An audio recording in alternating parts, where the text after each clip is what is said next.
Estamos iniciando mais um episódio do Empreende Investcast.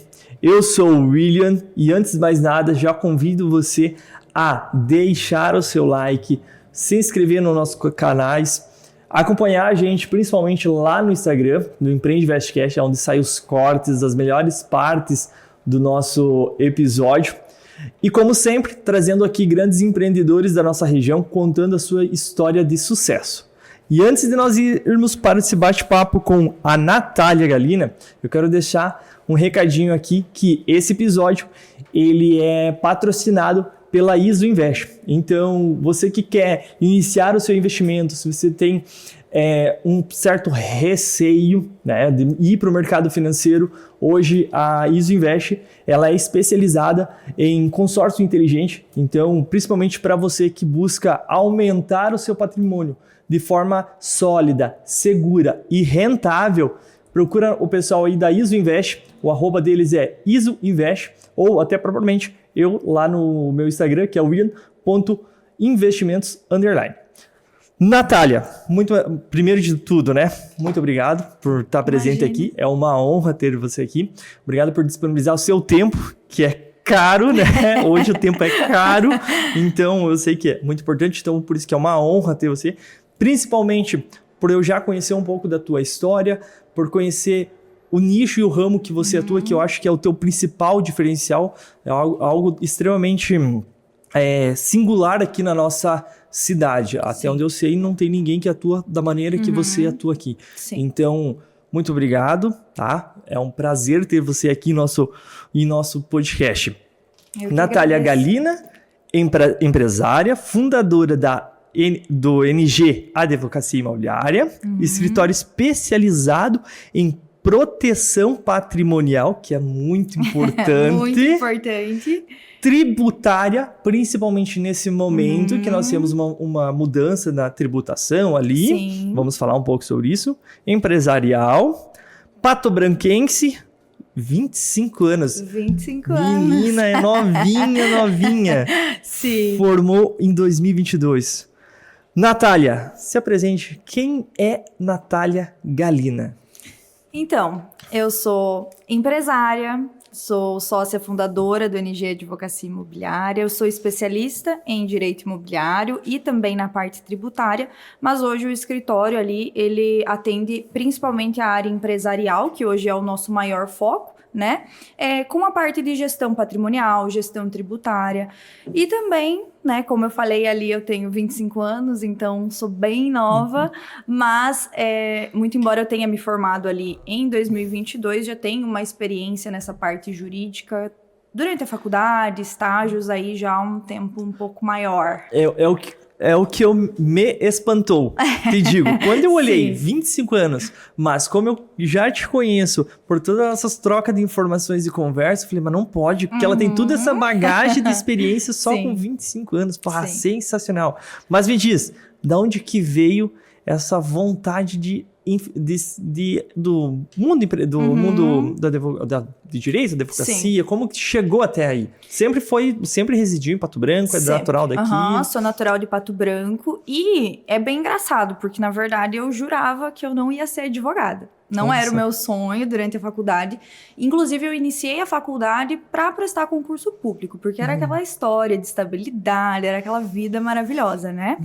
E aí, durante a faculdade, ali mais pro quarto ano, acho que eu já estava no quarto ano da faculdade, eu comecei a acompanhar outras advogadas no Instagram. E aquilo começou a me chamar a atenção, porque era uma rotina bacana, você não estava preso a uma rotina ali que era sempre a mesma coisa.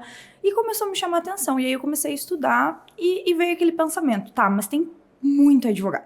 Tem muito advogado só na cidade, no estado, no país. Então é muito maior esse número, né? E se a gente puxa ali os dados da própria OAB, do tanto de advogado que se forma, né? Que presta ali os juramentos à OAB anualmente, é muita gente. E aí eu pensei, tá, eu quero advogar, mas eu não quero ser mais uma advogada. Tem que ter alguma coisa diferente. Exatamente, igual você trouxe. É muito advogado, né? Fora o que a faculdade forma todo ano, a cada 2 semestres ali tá soltando 40, 50 pessoas aptas, né, a estarem atuando, claro que precisa ao meio, assim por diante, mas se você for ver também pela quantidade de escritórios que tem na cidade, Sim. você pensa, meu Deus, exatamente. E aí, como se diferenciar no mercado onde tem, pro empresário, né, essa é uma grande dificuldade, né, você se destacar no meio de outros concorrentes. E para ti, mais complicado ainda, porque é muito escritório, né? Muitos. E aí? Então, e aí eu comecei a pesquisar como que eu poderia me diferenciar, o que não tinha, assim, o que não tinha na cidade e que eu gostava de fazer também. E quando eu fazia estágio no jurídico aqui da prefeitura, aqui da cidade, eu tive muitos contatos com casos imobiliários. E eu lembro que uma dor era justamente como resolver, porque é muito mais complexo, é uma coisa muito específica, né? E aí eu comecei a pesquisar. O que é direito imobiliário? Aquele básico de quando a gente vai pesquisar. O Google, o famoso Google. O que é direito imobiliário? E comecei a procurar advogados na área e o famoso Instagram também. E comecei a acompanhar a rotina. E ali, nossa, eu gostei muito, assim, principalmente porque é difícil, a gente sabe como é difícil o processo judicial. É demorado, é custoso, e eu queria achar uma oportunidade de atender os clientes, mas de uma forma muito mais rápida, até porque não dá para mentir, se você atende mais rápido, você recebe mais rápido também, né? Então, foi aí que eu descobri o direito imobiliário. Na faculdade não tinha tido ainda nenhum contato com essa área, a gente não tem uma aula específica de direito imobiliário dentro da faculdade, e eu comecei a procurar cursos, e nessa parte do extrajudicial eu encontrei a regularização de imóveis, que hoje é a minha maior especialidade, na esfera extrajudicial. E aí fiz curso, ainda estava na faculdade, comecei a me especializar nesse ponto. E logo que eu me formei, eu já estava inserida num escritório de advocacia, já tinha passado na OAB antes de colar grau. Olha só! Então, foi fluindo, aí foi, e sempre com esse pensamento, como que eu posso me diferenciar? E aí começou a produção de conteúdo, compartilhar a rotina também, e sempre buscando outras formas de você se diferenciar, de se destacar e ser lembrado. Esse é o objetivo. Quando eu conheci você através ali das redes sociais, eu vi o teu diferencial ali do Instagram. Porque geralmente quando você olha um Instagram de um profissional de direito, de um advogado, ele é muito direcionado para aquilo. Sim, e pronto. E muito técnico, isso, né? É muito técnico. Boa, então, excelente palavra, e fica, querendo ou não, fica chato, né? Fica chato, você entra, tipo... É sempre aquele mesmo tipo de conteúdo e só uma questão técnica. Então, eu sempre tentei trazer a rotina um pouco, como que é a advocacia. Ainda trago, né, diariamente, o que eu tô fazendo, como que eu faço. Tento linkar, por exemplo, coisas do nosso cotidiano com a parte imobiliária. Então, o próprio conteúdo que a gente comentou semana passada do estádio do Flamengo. Então, eu sempre tento trazer coisas mais interessantes, que as pessoas consigam ter um olhar mais imobiliário ou tributário ali daquela parte, para conseguir, quando chega num momento da vida e precisa, ela sabe ali mais ou menos para que lado correr e automaticamente também lembra da profissional que ela viu falando sobre aquilo, né? Então... A geração de conteúdo hoje, ela é muito importante para qualquer segmento. Então, eu conversei aqui com o Dr. Rafael Lazarotto, que faz para ele, para a clínica. Né? Então, vários empresários que a gente traz aqui, todos falam a importância de estar nas redes sociais e a importância não de estar lá panfletando, soltando qualquer coisa, mas gerando conteúdo, né? Igual você trouxe, tipo aquela informação do estádio, pô, aquilo lá pra mim foi sensacional. Falei, eu que sou um cara que gosta de futebol, mas eu nem sabia que estava acontecendo aquilo lá, e você trouxe, poxa, e aquilo entra no nosso dia a dia, porque falou sobre leilão e tal, é sensacional isso. E aí você iniciou o seu escritório, quais foram as principais dificuldades nesse início do escritório ali? Só voltando, desculpa. Então você se formou, estava atuando dentro de um escritório. Dentro do escritório. Que momento que você teve esse estralo de vou abrir o meu próprio escritório? E por que abrir o próprio escritório? Sim. Eu estava inserida então dentro desse escritório, eu já cuidava ali da parte de direito imobiliário, era coordenadora dessa área, então tudo que entrava de direito imobiliário eu analisava, auxiliava ali dentro do escritório. E aí chegou num dado momento ali que eu pensei, putz, mas por que não abrir o meu próprio escritório, né? Eu consegui focar ainda mais nessa minha área e também atender os clientes da forma que eu achava, um público específico, né? Porque querendo ou não, o escritório, ele era muito bom, né? Um escritório muito bom, mas que, enfim, eu tinha as minhas áreas ali e esse sonho de empreender. Aos poucos foi nascendo esse sonho de empreender, de tentar abrir o meu negócio, de, enfim, aplicar o que eu vim por muito tempo estudando, sabe? E aí, no início do ano, abri o escritório. Nossa Senhora. Sim. De coragem, né? De Porque coragem. poucos têm. Além de ser mulher, ter essa coragem, né? Porque exatamente. não é fácil. Não é fácil. Até propriamente o teu ambiente que você é inserido. Certamente tu deve ter aquela barreira. Poxa, uma mulher, né?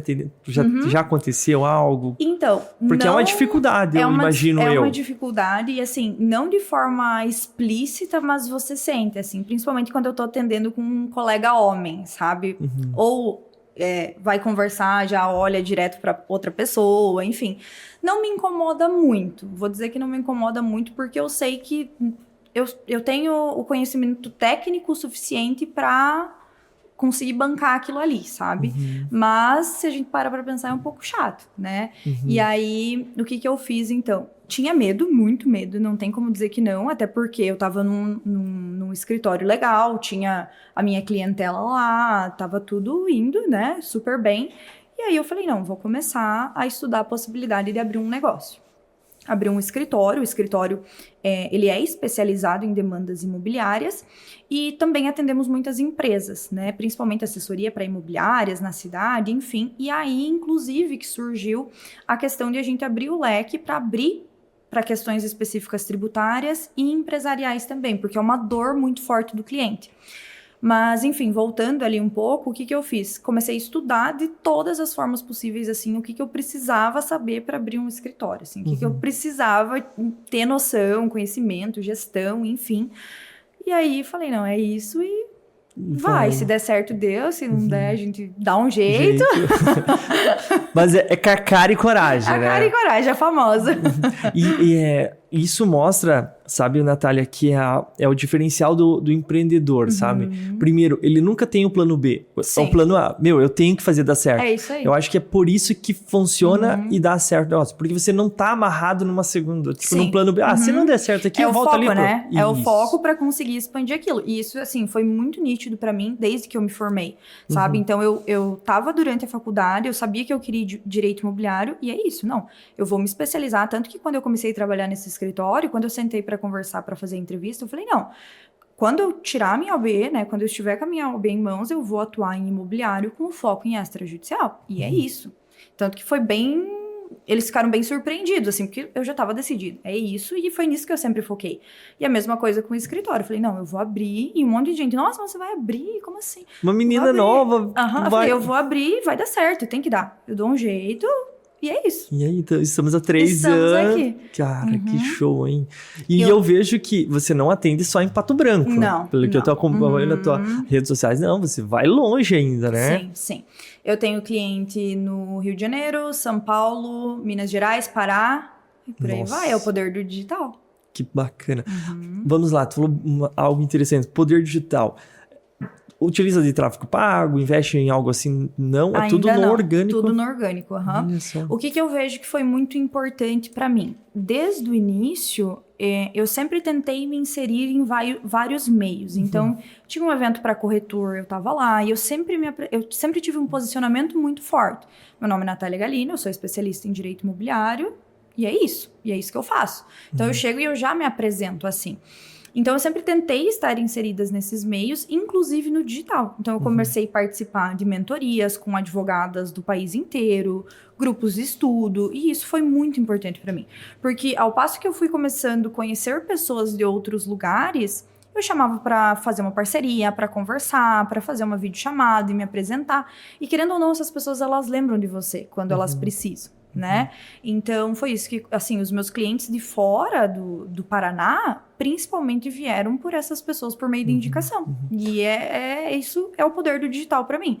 Você conseguir ser estratégica o suficiente e ter um posicionamento forte para conseguir linkar essas pessoas e criar uma rede ali muito boa de contatos. Então, tu pode, vamos dizer assim, que você coloca que o ponto crucial para o teu sucesso foi nichar o seu mercado, focar em um público que, beleza, tu se apresenta como especialista imobiliária, show. Mas a gente vê vários outros advogados que se apresentam como especialista, mas que por algum movimento, talvez que deixou de fazer o errado, não tem o sucesso que você tem. Tem vários advogados, mas são poucos que se destacam, são poucos que têm o sucesso que você tem hoje, né? E então você diz que o principal, o resultado que tu tem é por causa disso. Por causa desse movimento que você fez lá atrás, de nichar já o mercado. Sim e não, eu diria. Por quê? Sim, porque ele é muito importante para você conseguir ser lembrado. Eu acho que se você faz tudo, quando chega no momento que a pessoa precisa, ela vai lembrar de vários outros que também fazem tudo. Então, eu acho que o posicionamento é muito importante nesses momentos. Mas eu acho que mais ainda é a entrega que a gente faz. É a forma que a gente conduz, o que a gente demonstra de conhecimento técnico, que dá à pessoa aquela confiança de poder te indicar para alguém, poder, ou até mesmo contratar os serviços. Eu já tive colegas, parceiras que, inclusive, além da indicação, para os próprios clientes, contrataram os meus serviços. Essa semana, inclusive, uma colega advogada me chamou para fazer um serviço que ela não quer mais fazer dentro do escritório dela, se o nosso escritório faria. Então, eu acho que esse também é o casamento das duas coisas, um bom posicionamento e uma boa entrega. E é aquela questão, não é só você entregar, é o diferencial da tua entrega. O que você está fazendo pelo aquele cliente ou pelo aquele parceiro para ele lembrar de você depois e indicar. Né? Porque é muito fácil, como você falou, advogados tem vários, né? E quem que entrega realmente o que aquele cliente está precisando? Isso é muito importante. Sim. Tanto na parte empresarial tradicional do empresário, como para vocês. Realmente, a entrega ao cliente, a pessoa, tu tá solucionando o problema dele realmente? Como que tu tá entregando isso? Sim. Isso é fundamental, né? Hoje as pessoas, elas estão se atentando demais ao atendimento e tudo, né? Sim. E quando a gente fala em imobiliário, mas vamos lá, eu sou leigo, não entendo nada, né? E acredito que muitos são leigos. Sim. Então, quando a gente está falando de uma advogada especialista no mercado imobiliário, tu quer dizer o quê? O que você resolve, Natália, então, para esse pessoal? Aonde que você vai lá e que é onde que todo mundo está errando? Então, eu acredito que o que eu posso te dizer de o que seria esse direito imobiliário? Basicamente, hoje, a minha atuação dentro do escritório, tudo que envolva imóveis, a gente faz. Desde a locação simples, desde a assessoria para imobiliária, toda essa parte. Mas o que eu vejo hoje que dentro do imobiliário ainda é o que pega muito.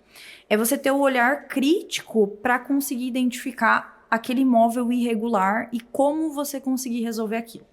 Porque hoje, dados concretos, 50% dos imóveis do nosso país, pelo menos, são irregulares. Então, a probabilidade de você comprar um imóvel irregular é gigantesca. Então, muitas vezes chega para mim, assim, semanalmente, chega preciso ver um contrato de compra e venda de imóveis, por exemplo.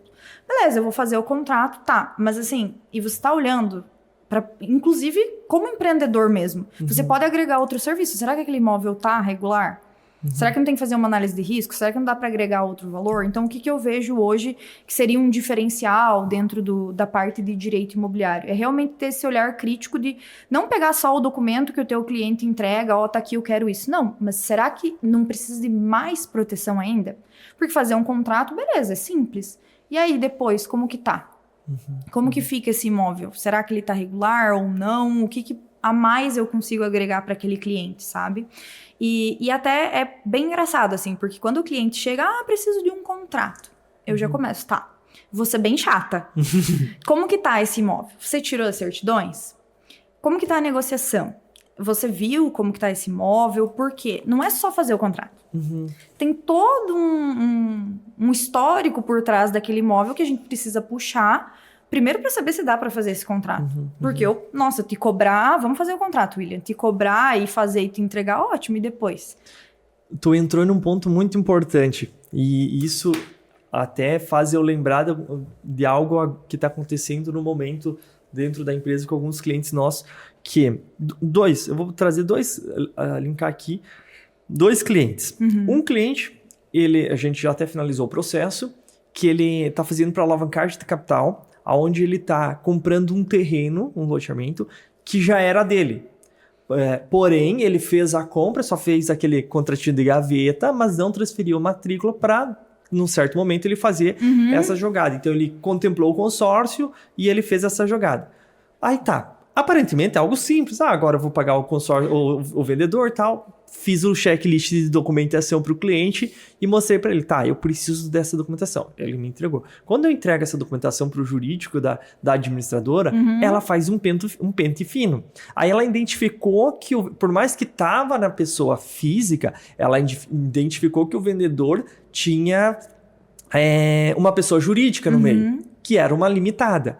Aí ela identificou que dentro dessa jurídica tinha algumas negativas que não estavam regularizadas. E que isso poderia ser um impedimento ou algo assim que... Porque é aquela coisa, se o empresário deixa de pagar algo do gênero, ele pode perder um bem. Então, aí o cliente... Putz, mas por que toda essa documentação? É para eu te dar mais segurança que tu não... E muitas vezes o cliente não entende que você precisa fazer esse processo. Peguei o outro caso ali que nós estamos ainda... Agora saiu o contrato e eu passei para ele ler o contrato, né? A mesma coisa, comecei a pedir umas documentação e lá era rural. Rural é uma dor de cabeça. Sim. Não tinha georreferenciamento, não tinha. Como entra a nova lei, passa uma estrada no meio, ele teve que dividir as matrículas. Entende? Ele, não, mas isso é muita dor de cabeça, agora eu vou ter que fazer... Sim, mas isso é para eu te dar mais segurança que exatamente. Isso daqui tá redondinho. E a partir do momento que o imóvel também tá redondo, a documentação, a valorização dele é muito maior também, porque quando você não tá com os documentos em dia do imóvel, também tem essa desvalorização, né? Sim, exatamente. Hoje um imóvel irregular, e dentro de irregularidade entra tudo. A falta de uma escritura pública, uma irregularidade ambiental, não tem averbação de construção, enfim, qualquer irregularidade que você possa imaginar. Isso chega a reduzir até 30% do valor de imóvel daquele bem. Então é muita coisa. Se você consegue pensar, você identificou lá que esse imóvel está irregular, que é uma questão ainda que eu apresento para os meus clientes. Está irregular, quer dizer que não dá para comprar? Não. Significa que precisa de um processo de regularização para você conseguir colocar o teu nome na matrícula. Perfeito. Primeiro ponto, tenta negociar. Vamos baixar o valor da venda e eu regularizo para ti. É uma possibilidade. Então, você estar ciente dos riscos da negociação, que inclusive é um outro serviço, e apresentar isso para o teu cliente, e ele conseguir ter a clareza de negociar, de comprar. Beleza, você comprou um imóvel assim, totalmente errado, todo irregular, mas se você fez isso sabendo é uma coisa. Agora, você não saber, chegar lá no registro de imóveis para apresentar a escritura pública e for impedido de registrar, aí é bem pior a situação. E pode ser até tarde demais, Tarde demais, exatamente. Você já pagou, aquela pessoa talvez tenha uma dívida. Enfim, são N fatores. E aí entra naquele questionamento que você me fez antes. Qual que é o maior desafio hoje? Qual que é a maior dificuldade do escritório? Um dos maiores desafios que a gente tem hoje é justamente a elevação de nível de consciência do cliente, principalmente no extrajudicial e no preventivo, que são os carros-chefes do escritório. Mas por que eu vou ir atrás disso se ainda não deu problema? Por que eu vou gastar com isso hoje? Então tem todo um trabalho para fazer aquele cliente entender que é muito melhor você gastar, muito melhor e muito mais barato. Você gastar hoje para entender todos os problemas e conseguir corrigir, do que lá na frente aquilo estourar e você precisar entrar com uma ação judicial. Hoje, uma média no país que a gente tem de processo judicial, o trâmite é 4 anos e meio a 5 anos. Se envolve imóveis, isso aí aumenta. É fato que aumenta. Nossa. Então, assim, como eu falei, eu vou ser chata. Eu falo pro meu cliente, eu vou ser chata, mas eu preciso saber, né? Hoje não tem como você montar uma coisa simples, tipo um contrato, sem ter todas as informações. Olha só, que interessante. E entrando em tudo isso de documentação, você também atua no mercado que ele tá, não no mercado em si, mas é algo que hoje está muito falado, vamos dizer assim, nas redes sociais. Muitas pessoas têm buscado, porque, claro, a internet, a parte boa das redes sociais é essa, como tá fácil chegar as informações para as pessoas, né? E eu vejo que lá no próprio escritório tem muita procura do leilão. dos imóveis de leilão, porque nós sabemos do potencial Sim. de ganho, né? Então, a pessoa sempre procura, William, consigo comprar através do consórcio, consigo comprar o imóvel de leilão? Não consegue, diretamente não consegue, até porque o leilão, você tem que ser um pagamento à vista, Sim. no ato ali e tudo mais, enfim, né? E a gente se preocupa muito nesse quesito da documentação. Sim. Como tu tem visto esse mercado de leilão e principalmente quais cuidados que as pessoas têm que ter quando estão pensando em ir para esse mercado de adquirir o imóvel através do leilão? Então, essa parte do leilão, você fazer a aquisição de um imóvel por meio de um leilão, ela é muito benéfica. Por quê? Primeiro, começando com o valor do imóvel, né? Esse valor, normalmente, ele já está mais baixo do que você compraria ele num mercado normal, sem contar as possibilidades de segundo leilão, onde o valor do imóvel pode cair até 50%. Então, de qualquer bem, né, que está sendo leiloado. Então, ele é muito benéfico nesse ponto. Mas aí, como você falou, a gente tem que ter muito cuidado quando a gente fala em leilão. Nós temos 2 tipos de leilão hoje. O leilão extrajudicial, que normalmente envolve dívida de alienação fiduciária, bancos, né? E o leilão judicial. Independente do tipo do leilão que a pessoa optar ali por fazer a aquisição do imóvel, ela tem que ter muito cuidado com a parte de documentação. E começa lá atrás. Primeiro, cadastro para você poder participar desse leilão. Então, às vezes a pessoa acha, vai fazer, por exemplo, sozinho. Normalmente, né, e o que a gente sempre indica é que esteja acompanhado de um profissional que tenha especialidade no assunto, porque começa lá atrás. Você tem que estar com o cadastro preparado, se é um leilão online, por exemplo, que hoje é muito comum. Você tem toda a documentação, existe o edital daquele leilão, que é onde vai ter as regras claras. Por exemplo, se vai ser à vista o pagamento ou se tem possibilidade de parcelar, é muito difícil, mas às vezes acontece. Se você vai receber aquele imóvel com as dívidas ou com todas as dívidas quitadas, também vai constar lá naquele leilão. Eu me recordo, assim, nitidamente de um caso de um contribuinte que chegou no balcão da prefeitura, quando eu trabalhava lá. Ele tinha adquirido aquele imóvel por meio de leilão e não tinha feito a leitura do edital. E ele simplesmente teria que arcar com todos os custos da dívida do IPTU. Nossa. E era bem alto. Então, assim, você precisa ter ciência disso, porque às vezes você acha que você vai gastar só o valor do leilão e não é isso. Sem contar que existem os honorários do leiloeiro também, né? Então, às vezes está incluso no valor, às vezes tem que pagar a parte. Tudo isso vai estar descrito nesse edital. Então, primeiro ponto, você ter ciência do que está escrito ali. Quais são as regras, né? Segundo, que documentação que eu preciso avaliar? Documentação normal, como que tá, ter conhecimento das dívidas desse imóvel, se tem pessoa morando nesse imóvel ou não, né? Às vezes, normalmente ainda em leilões extrajudiciais, é realizado e a pessoa ainda tá morando dentro do imóvel, e aí? O que você vai fazer? Vai ter um período, você não vai adquirir aquele imóvel, aí veio a documentação lá para você conseguir registrar, passar ele para o teu nome e você já vai entrar no outro dia morar lá, por exemplo, ou investir para colocar um aluguel. Não, às vezes tem uma pessoa lá, existe todo um processo judicial para você tirar aquela pessoa lá de dentro. Então, esse é um ponto muito importante também para tomar conhecimento, sem contar com o estado de conservação desse imóvel. Né? Você ter ciência se ele vai estar em bom estado de conservação ou se vai precisar de uma reforma depois. Isso é bem importante também. Sim, principalmente para aquele que está fazendo para o investimento, né? Tem que estar atentado a tudo isso. Sim. Por exemplo, tipo, por mais que você viu o valor barato lá, ou bem abaixo do valor do mercado, mas na hora que tu vai executar tudo, de repente perdeu toda a tua margem de lucro, tu perdeu ali, e às vezes edital. Quem que lê edital? A gente não lê nem o termo. Nada. Quando a gente vai instalar um programa, a gente não lê. Então, aí a importância de ter um advogado para cuidar dessa parte. E essa parte que você falou dos investimentos, ela é muito verdadeira, porque assim, se aquele imóvel está a leilão, assim, muito difícil que está de bom grado. É porque existe uma dívida e aquele imóvel está sendo leiloado para pagamento daquela dívida. A pessoa ela pode muito bem, se ela ainda está em uso do imóvel, terminar de detonar com aquele imóvel. Não são poucos os casos que a gente vê de pessoas que estouram as portas, que arrancam as coisas de dentro do apartamento, da casa, porque assim, ela não vai mais ter esse imóvel. Então, para ela, entende? Então, por isso que eu digo, esse é um ponto muito importante também.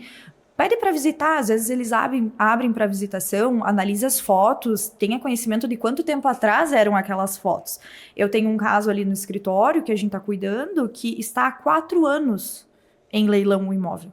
Olha. Ele já foi diversas vezes para leilão, só que como é um lote, né? E tem mais pessoas envolvidas, então acabou que ficou travado ali por um tempo, mas aquele lote tá lá, poderia muito bem ser um apartamento fechado 4 anos. E aí, como que tá a manutenção, por exemplo? Né? Então, são pontos bem específicos, assim. Tem vários pra gente analisar, mas eu acho que esses são os mais importantes e a chave é a mesma. Ter um profissional de confiança para auxiliar nesse ponto, porque realmente, como você falou, para uma pessoa leiga, que tipo de certidão que eu tiro, onde que eu vou, como que eu tenho acesso a esse edital, né? Um profissional habilitado ali, um profissional especializado no assunto vai conseguir auxiliar. Bacana. E dentro desse período e dessa trajetória tua, quais foram os maiores reconhecimentos que você teve até aqui já, Natália? Como advogada, eu, assim, para mim o maior reconhecimento é ser chamada, por exemplo, hoje para podcast. Isso para mim é muito recompensador, para palestras, aulas, enfim. E eu acho que o maior de todos, assim, que eu guardo com muito carinho mesmo, foi quando eu fui convidada para fazer a palestra de inauguração do Núcleo de Corretores de Imóveis aqui de Pato Branco. Então, para mim, primeiro que era a inauguração, já é uma coisa grandiosa, né? E ser convidada para falar, né? Tinha muitos corretores lá, e para falar da importância justamente da análise de riscos nas transações imobiliárias. Então, foi muito legal, principalmente porque eu tenho contato com muitos corretores que estavam lá e me conheceram lá, inclusive, até hoje. Então, aí, novamente, posicionamento, a importância de você estar nesses lugares, mas para mim, assim, é muito recompensador ser convidada para falar sobre a minha área de atuação, sobre algum assunto, porque se a pessoa está te convidando é porque ela confia no teu conhecimento, né? E para mim, eu acho que esse é a maior recompensa de tudo, sabe? Bacana. Que show, hein? Né, eu venho acompanhando as tuas redes sociais já há um tempo, meu, é sensacional. Como é que é? Fugiu a palavra, não criativo, é inspirador, porque daí você, que nem você falou, você mistura um pouco do teu dia a dia, um pouco da história dos teus clientes, um pouco do dia a dia do escritório, então isso é muito bacana, para se inspirar as pessoas a fazerem, né? A realmente utilizarem de forma correta as redes sociais, principalmente quem é comercial, quem é empresário, né? De estar entregando algo de valor para as pessoas ali que certamente vai ter o retorno, né? E hoje dentro do escritório, Natália, é só você, tem mais pessoas? Como é que você tem organizado? Aí vamos lá, nós estamos falando que você advoga, né? Que fala, né? Advoga, tem a parte familiar, tem o Instagram ali, que daí automaticamente vira uma influenciadora. Como se organizar em tudo isso? Tem a parte financeira da empresa, né? A parte do marketing, você tem alguém que cuida. Como que você organiza hoje a tua empresa? Então, uma coisa que pra mim, quando eu comecei, né? Então, eu sou advogada aí desde 2022. E o escritório em si faz 6 meses que tá aberto. Então, faz 6 meses ali que eu tomei a decisão de vou seguir daqui pra frente sozinha. Só que pra mim uma coisa muito nítida e falta muito na advocacia hoje, esse tipo de visão, porque a gente não é ensinado. Na faculdade, a gente aprende sobre direito e tchau, cada um por si. Então, esse olhar empresarial, empreendedor, é muito difícil, porque não é natural do advogado isso, né? O advogado, ele lê bastante, ele tem o conhecimento técnico, mas não é natural essa visão empreendedora. E aí que eu te falei, eu comecei a estudar e procurar outras pessoas, trocar ideias, enfim, para entender o que eu faria. Porque, como a gente comentou, aquela é a meta, é o único objetivo que tem e é isso que eu vou ter que fazer acontecer. E aí que eu comecei, então, a entender que, beleza, era só eu. Na época, eu comecei sozinha, só eu. Mas eu não quero que seja algo amador. Como que eu faço para transformar isso numa empresa? Tem que ser uma empresa, né? Até para começar a atender clientes. O tipo de cliente que eu queria alcançar também não ia aceitar menos que isso. E aí, eu decidi setorizar, mesmo sendo eu que fizesse tudo, setorizar. Desde a minha agenda, a organização do escritório. Então, hoje a gente tem um setor que cuida da parte comercial, um setor que cuida da parte do marketing, o financeiro, que para mim, hoje, a parte de gestão financeira, ela é a mais difícil, porque a gente não tem conhecimento técnico nenhum. E fiz essa organização, então. O escritório hoje é separado em setores, como se fosse uma grande empresa, né? E eu separei a minha agenda dessa forma. Então, na segunda-feira de manhã eu vou fazer a gestão pessoal e gestão do operacional. Hoje eu tenho uma estagiária fixa que trabalha comigo e uma estagiária contratada por demandas. Então, é eu e mais 2 meninas que me auxiliam. Então, eu preciso saber como estão as tarefas dela, eu preciso passar a parte do operacional para que me sobre tempo também de ir atrás, de comercial, de marketing, enfim. Então, tem toda essa organização, sabe? E não é fácil, como eu te falei. Além de você ter muita coisa do operacional, não é natural para a gente isso. Então, é difícil ter toda essa gestão e essa organização, mas eu acho que é o jeito que funciona. Porque não adianta eu abrir um escritório hoje e achar que eu vou ficar sentada lá, esperando que os clientes batam na minha porta e estudando sobre direito imobiliário. Não vai funcionar. Não funciona, não dá. Ó, se é difícil para ti, que não estudou nada voltado para a empresa, então imagine pro empresário, que mesmo estudando, ainda bate cabeça, né? Então, olha como o teu sucesso é sensacional, acho, por toda essa garra que tu teve ali desde o início. Sensacional.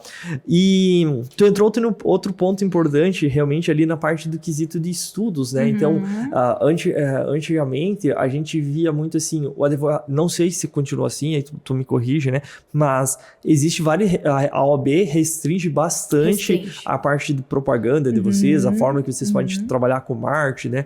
Eu lembro de uma época que eu trabalhei num editorial que falava, acho que assim, já faz tanto tempo, de jornal. E daí veio algo do advogado lá pra gente postar, então seria uma nota que ia sair na página do jornal lá, uma nota, um artigo, mas ele não poderia citar, eu acho que o escritório dele, algo. Daí a gente foi entender, o negócio é bem restrito. E basicamente eu tinha que ficar sentado esperando o meu cliente me procurar. E vejo que ainda tem muito advogado também que pensa um pouco desse lado, né? Que pensa assim, exatamente. Hoje nós temos o nosso código de ética, nós temos as nossas regras de como tudo deve funcionar. Mas assim, hoje já melhorou muito, ainda não tá lá, mas melhorou. Por exemplo, hoje nós podemos fazer tráfego pago, isso é uma coisa que não poderia. Nós podemos fazer essa criação de conteúdo, mas sempre com o cunho informativo. Então, eu não posso fazer nada que... eu não posso trazer, por exemplo, informações de clientes, citar nome de clientes, até por conta da confidencialidade, né? Mas é bem restrito ainda e sempre no formato de produção de conteúdo informativo. Então, eu posso dizer o que eu faço, mas trazendo uma informação. Como que eu vou ajudar aquela pessoa? Se ela quiser e tiver aquele caso, beleza, ela me contrata. Mas eu não posso falar, me contrate, ligue nesse número. Igual a gente vê, por exemplo, em série... estadunidense, que tem aquelas placas, número, não dá. Esse tipo de propaganda a gente não pode fazer. Mas tudo que tem o cunho informativo dá. Bacana. E quais que são as metas, os objetivos agora pro futuro? O que você vem pensando? Então, eu acho que a maior meta de todas é uma sede física. Hoje o escritório, ele é um escritório digital, né? Nosso atendimento, ele é mais voltado para o digital, principalmente porque a grande maioria dos nossos clientes ou não estão aqui na cidade, ou são empresários e preferem que a gente vá até a sede da empresa, né, para fazer o atendimento. Mas ainda tem esse grande sonho de uma sede física, uma meta, assim, e também expansão ainda mais. Eu acho que fortalecer ainda mais no digital e conseguir clientes em regiões específicas que nós ainda não atendemos. Bacana. Algo novo também que vem crescendo muito na rede social é as holding. Sim. O que é uma holding, para quem não me entende? Então, uma holding basicamente é uma empresa, né? Uma empresa onde ela vai fazer ali o controle do patrimônio, seja da família ou seja de sócios, enfim. E vem crescendo muito, principalmente aí no último ano, por um medo muito racional, eu diria, que tem relação com os impostos, né? Hoje a gente está vivendo num cenário de reforma tributária e, querendo ou não, as pessoas estão buscando formas de proteger o patrimônio e de pagar menos imposto. Então, a holding, na verdade, ela já vem aí muito tempo em pauta, já faz um bom tempo que é um assunto bem discutido, porque as pessoas estavam procurando formas, principalmente a holding familiar, e agora entrando bem específico nesse tópico. as famílias ali que têm um patrimônio considerável, estavam buscando formas de partilhar aquele patrimônio ainda em vida, ou seja, ela evitaria um inventário, automaticamente pagaria menos impostos e evitaria uma briga familiar, que é o que normalmente acontece. Se acontece com quem tem pouco patrimônio, imagina com quem tem muito, né? E essa, infelizmente, é uma realidade hoje. Normalmente morre ali uma pessoa daquele núcleo familiar e todo mundo começa a brigar, não deu tempo nem de enterrar a pessoa, né? Normal do brasileiro. Então, essa holding, ela surgiu e sempre teve muito em pauta no meio desse âmbito, né? E agora, com a reforma tributária, ainda mais com o medo do aumento ali da alíquota de herança, né? Que tá se falando muito. Então, ela surge como uma opção para você conseguir unir a parte tributária, a proteção patrimonial e já o próprio planejamento sucessório. Então, é isso que vem muito em pauta aí nos últimos tempos, aí principalmente, acredito que do início do ano para cá. Inclusive, até a gente estava comentando antes, que teve um aumento, assim, significativo no recolhimento de impostos. Então, os estados, enfim, as próprias cidades estão reportando um aumento no número do recolhimento, porque as pessoas estão realmente com medo desse aumento da tributação e estão correndo para fazer ou doação em vida, ou estão criando holdings para conseguir organizar todo esse patrimônio. Tu falou ali um ponto importante da tributação e da reforma tributária, né? E isso impacta diretamente no resultado do empresário. Sim.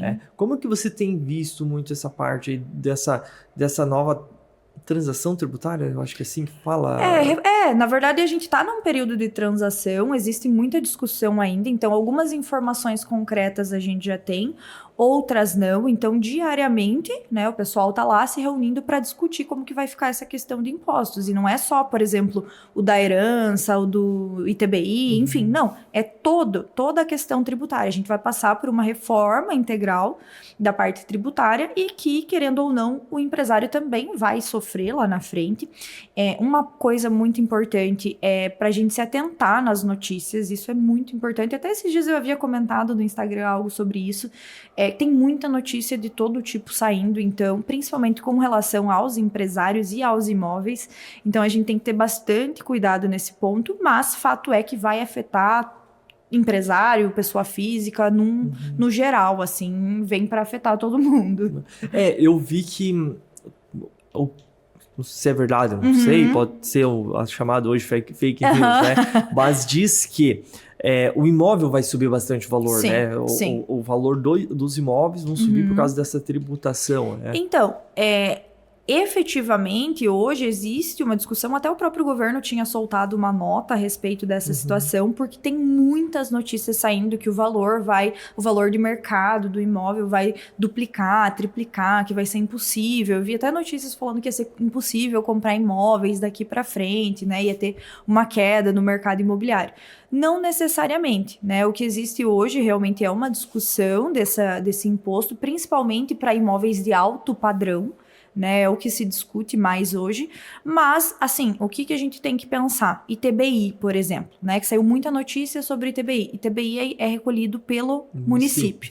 Exatamente, então a gente tem que cuidar muito com o que a gente que tipo de notícia que tá vindo, mas fato é que vai afetar o mercado imobiliário também. Por isso que é bom se proteger antes, né? Exatamente. Se organizar.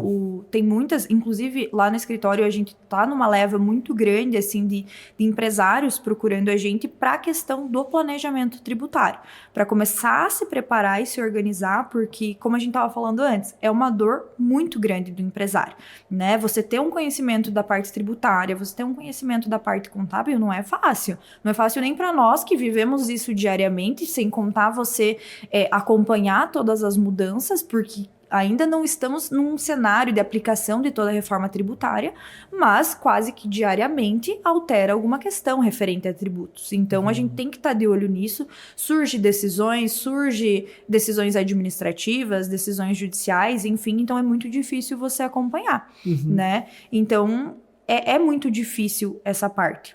Entendi. E dentro do escritório de advocacia, quais que as principais dificuldades financeiras que vocês enfrentam ali, né? Ou qual é o maior investimento dentro de um escritório hoje? Até aproveitando para quem, né, para aquele, vamos dizer, aquele acadêmico que está saindo da universidade e pensa assim, poxa, eu queria ter o meu próprio escritório, né? Quais são as principais dificuldades ali? Eu vejo que... Os desafios, os né? desafios, né? Exatamente. É justamente a gente compreender... Primeiro desafio, assim, que eu vejo, que foi o que eu passei. É você ter esse olhar empresarial. Porque, como a gente comentou há pouco, a gente não aprende isso em lugar nenhum. Você acha que vai advogar, você sai da faculdade sabendo ali fazer uma petição, uma defesa, enfim, mas você não tem aquele conhecimento de empresa. Então, o maior desafio, primeiro desafio, você começar a compreender como que funciona uma empresa, né? E depois, entrando na parte financeira, eu hoje não tenho uma sede física, né? Eu tenho o nosso escritório, ele é majoritariamente digital, como eu mencionei, se for preciso a gente vai até os nossos clientes, mas existe todo ele é digital, mas existe todo um investimento numa estrutura para também conseguir me apresentar aos clientes. Existe investimento em computador, em sistemas, em contabilidade. Então, aí já vem, eu acho que outro desafio, a gente ter noção de que tudo isso precisa sim, né? E ali que você comentou, para quem está querendo pensar, não necessariamente, porque o que eu vejo hoje de erro, digamos assim. Eu vou abrir um escritório de advocacia, eu vou lá, vou ali no centro, eu vou alugar uma sala, eu vou colocar o meu nome, e é isso. Não, primeiro que você já está começando a fazer um investimento num aluguel, você não tem uma carteira de clientes, como que você vai bancar esse aluguel, a não ser que você tenha se programado durante a faculdade, né? Mas como que você vai bancar esse aluguel? E aí você precisa de um telefone, você precisa de um computador, você precisa contratar um sistema, você tem a tua anuidade da OAB que você paga mensalmente. Então, eu acho que falta um pouco dessa parte estratégica, tá? Eu vou montar um escritório, mas como que eu posso fazer no início para deixar da forma mais possível, né, dentro da realidade? Eu, por exemplo, fiz a escolha de não ter uma sede física, né? Eu não comecei com um caixa gigantesco para bancar um aluguel. Um aluguel, uma conta de água, uma conta de luz, né? Então, eu acho que esses são os maiores desafios, você conseguir ter essa visão e criar uma estratégia para conseguir funcionar. O escritório funciona muito bem, né? A gente estava até comentando ali sobre os maiores reconhecimentos, né? As maiores conquistas. O próprio escritório, hoje a gente tem 6 meses, nesses primeiros 6 meses a gente bateu 6 dígitos de faturamento. Olha só. Então, assim, é bastante coisa, é possível, sabe? Mas você tem que ser estratégico e não dar um passo maior que a perna. E aproveitando, até porque a atividade de vocês, principalmente ali no início, o ganho não é um ganho recorrente. Diferente, eu tenho esse copo, vendi esse copo, entrou o dinheiro, pronto. Ou vocês não, vocês têm que entrar e daí você trouxe até a demora dos processos, né? Como que lidar com tudo isso? Sim.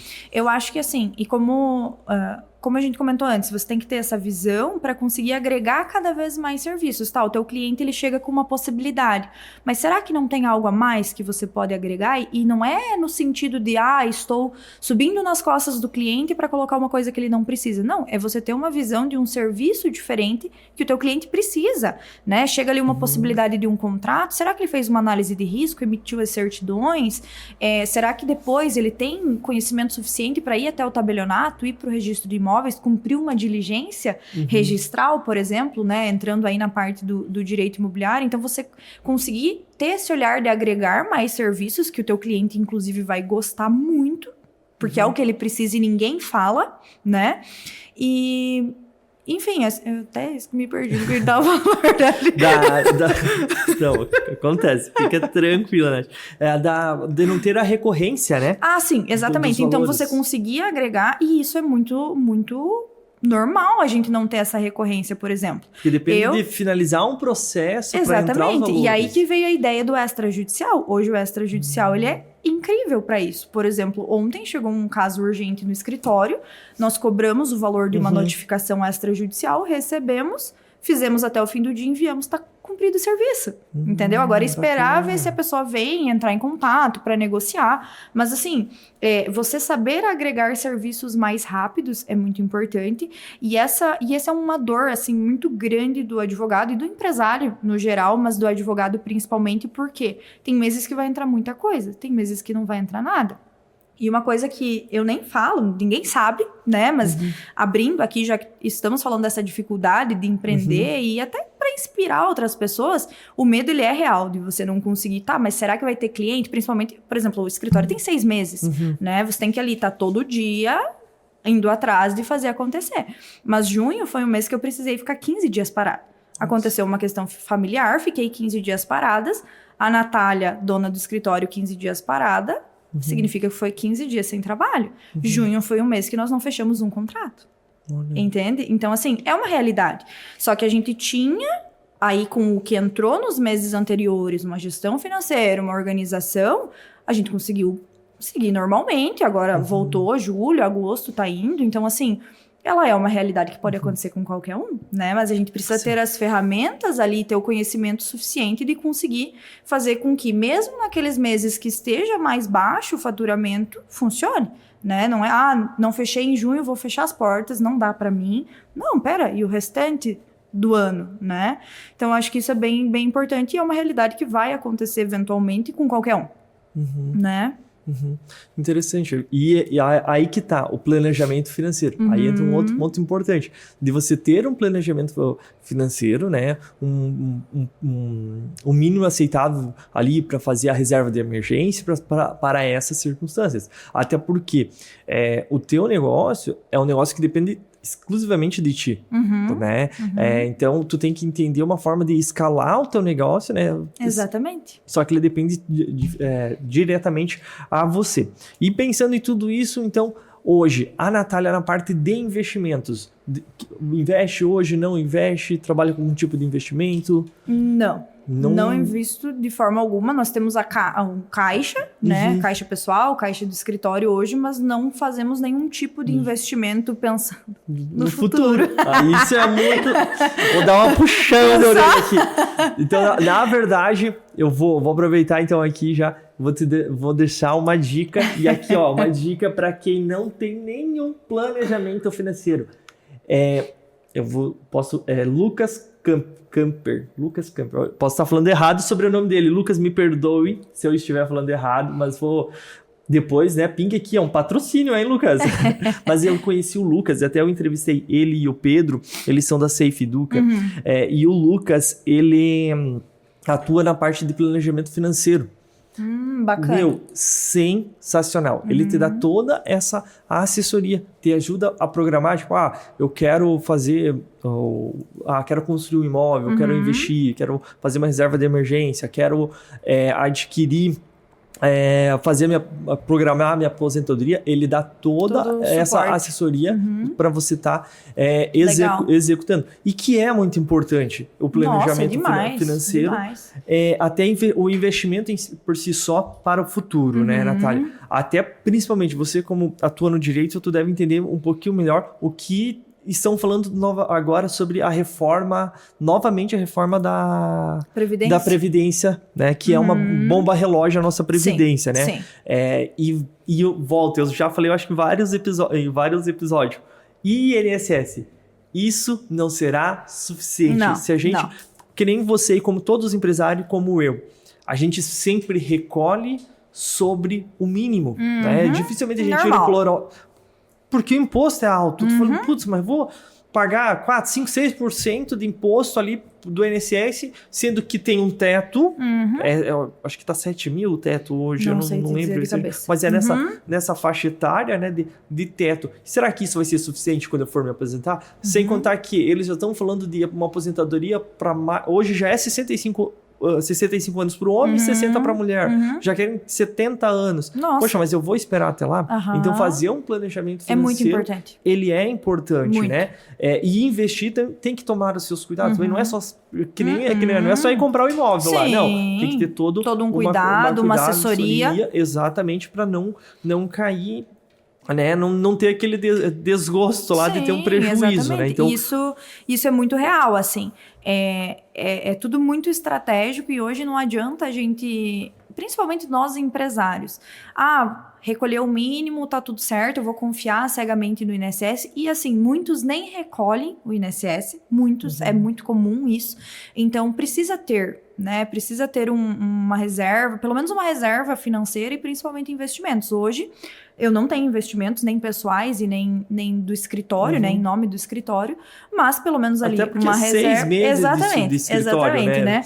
Tem um caixa ali, a gente passou por o investimento de toda a estrutura interna ali, computadores, enfim. E agora sim, mas tem que pensar, isso é algo que tá no radar. Não adianta a gente ficar, beleza, vai dar tudo certo. Certo e pronto. E é outro ponto que, como você falou, dentro do direito, aí vem algo que eu comentei contigo, aquele evento que eu quero fazer com advogados e médicos. Por quê? Porque esse pessoal, eles são muito especialistas na área deles, porque eles estudaram tudo, só que na faculdade, então, vocês não têm, até onde eu sei, né, uma matéria específica sobre planejamento financeiro. Não tem cobrança nada. de honorários. Assim, fala, vocês têm uma matéria que fala sobre isso? Não, tem aquela tabela da OAB e pronto.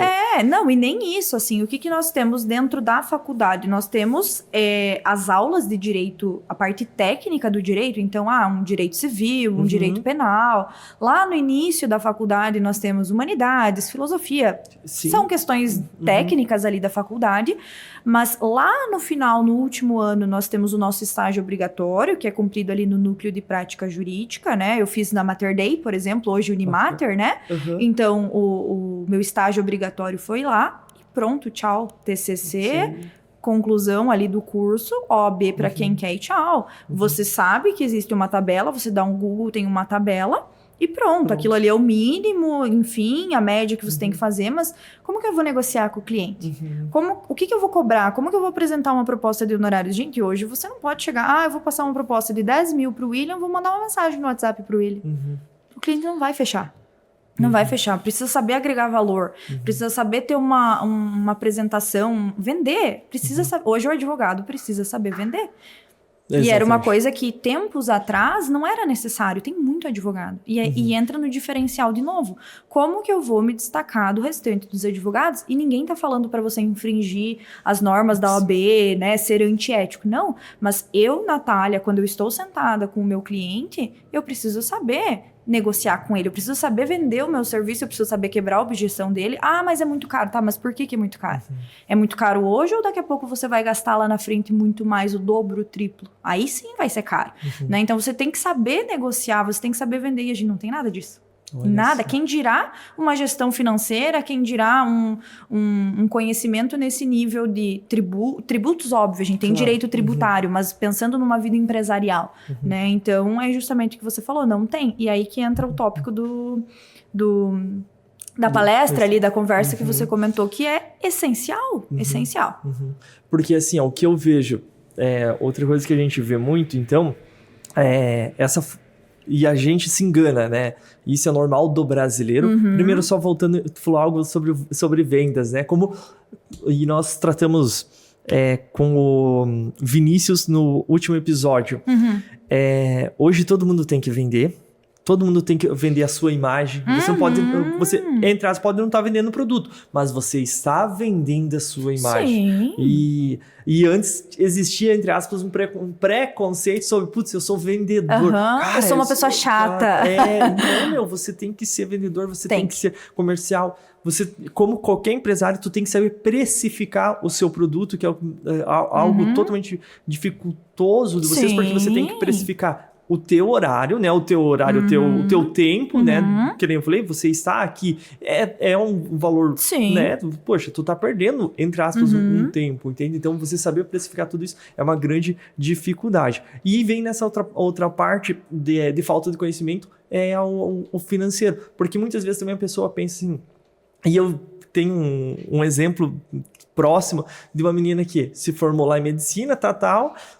voltou para casa dos pais, enfim, já começou a trabalhar. Primeiro salário dela, 15, 16 mil reais. O que ela fez? Ela pegou a irmã dela e foi para Curitiba gastar. E aí? Zero planejamento. Não é porque eu tenho... E aí que tá, as pessoas entendem assim, poxa, quando eu tiver mais dinheiro, eu vou começar a investir, vou começar a guardar, ou algo do gênero, né? Ou, enfim... Então, você ganhar bem e ter mais dinheiro não é garantia que no futuro você vai ter uma aposentadoria tranquila. Porque é aquilo que a gente conversou, tem meses, e principalmente na advocacia, que você vai faturar super bem. Tem meses que nem tanto. Você pega ali dezembro, janeiro, o cliente não tá preocupado com o problema. O cliente quer férias. Ele não vai te contratar. Então, o que você vai fazer naqueles meses? Você tem um escritório? A conta do escritório chega todo mês. Não é porque o cliente tá de férias que aquela conta não vai chegar.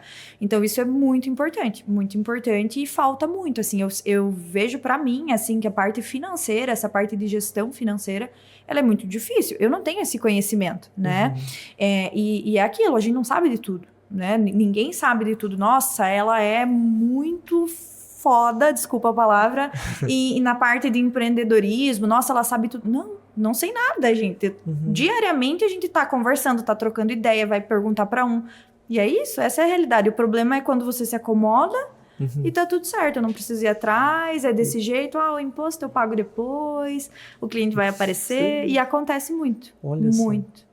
Eu abuso bastante da Natália. Eu vejo as dúvidas e te chamo lá. Natália. Não, mas é ótimo. E principalmente quando você posta lá, já. Opa! Sim, e é muito bom. Ali. Nossa, e eu fico muito feliz, porque é aquilo que a gente falou de reconhecimento. Né? Nossa, quando uma pessoa próxima acompanha o conteúdo, vem e questiona e pede e quer entender mais aquilo, é maravilhoso, porque o direito é chato. Naturalmente é chato. Então, você conseguir criar um vínculo, seja com uma notícia, com uma série, que eu gosto de trazer também, um filme, e transformar aquilo numa coisa que chame a atenção, nossa, você se acha a melhor pessoa do mundo. Que legal. Natália, estamos indo para a reta final do nosso episódio. Tu acha que faltou alguma coisa a gente abordar? Que você queira incrementar agora no final? Eu acho que seria isso, assim. Eu acho que o principal é realmente deixar... Né, o objetivo, assim, deixar essa palavra, principalmente para os advogados, né, que não é impossível empreender e abrir um escritório de advocacia, mas a gente precisa ter a visão empresária, né, como a gente estava falando das normas da OAB. Antes era tudo muito mais restritivo, então não existia isso. Nossa, você falar que um escritório de advocacia era uma empresa, não pode, porque a gente não tem essa possibilidade de vendas e publicidades que um empresário normal tem, por exemplo. Então, era muito restritivo, isso nem passava pela cabeça dos advogados, mas hoje não. Nós temos regras, só que hoje é muita competição, o tempo inteiro. Então, dentro das normas ali, você seguindo aqueles padrões da OAB, você pode sim ter um olhar mais empreendedor e mesmo que seja uma presa, né, só você na empresa, tem que ter o olhar empresário, tem que sair do amadorismo, tem que buscar novas fontes, assim, de conhecimento que fuja do direito, né? Não é só isso que vai trazer o cliente, não é só você ter a parte técnica que vai conseguir fazer que você alcance um sucesso, né? Então, eu acho que isso é o principal, assim, eu acho que ficou bem trabalhado na nossa conversa. Bacana. Agradeço mais uma vez, Natália. Foi uma honra ter você aqui nesse episódio. Gostei muito já conheci um pouco da tua história, me impressionei ainda mais, né? Como eu falei, você olhar uma menininha nova assim, mas com toda aquela bagagem, a gente fica de boca aberta, né? Claro, aproveita e já deixa o teu arroba, né? Teu Instagram, como que o pessoal te encontra nas redes sociais aí? Então, primeiramente, eu quero agradecer também. Nossa, fiquei muito feliz com o convite. Para mim, como a gente comentou, é muito recompensador. Então, eu que agradeço a oportunidade de ter essa conversa. E o meu Instagram é @NataliaGalina, mas tem um probleminha. É NATHALYA, Galina com 2 L's. É um pouquinho mais difícil, mas vai estar aqui na descrição, vai aparecer aqui no vídeo, vocês vão encontrar a Natália.